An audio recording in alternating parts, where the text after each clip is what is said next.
Na huruma ya Mtume sallallahu alayhi wasallam haikuwa kwa watoto peke yake. Huruma ilikuwa kwa wanawake, wakubwa kwa wadogo.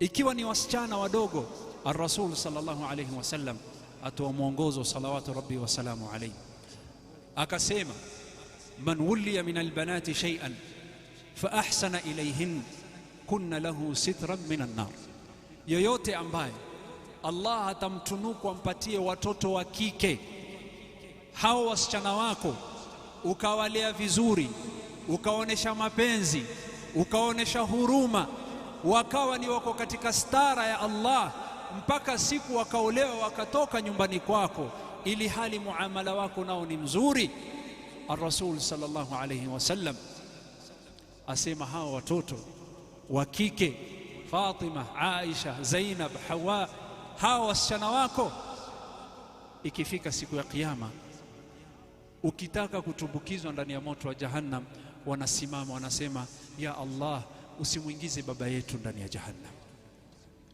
Kana lahu sitran minan nar, ni stara. Hawa watoto wanakuwa ni kizuizi usiingizwe ndani ya moto wa Jahannam. Naomba Allah ajalie watoto wetu wawe hivyo. Na Rasul sallallahu alayhi wasallam alikuwa hazungumzi maneno ya kusema peke yake ya kwamba kaini na wasichana wenu vizuri, bali alikuwa akizungumza na akiyatenda.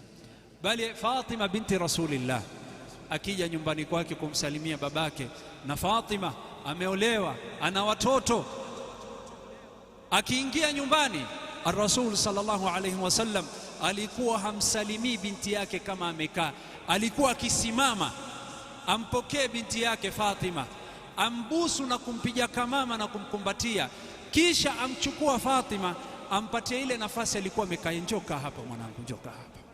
Hivi ndio alivyokuwa sallallahu alayhi wasallam.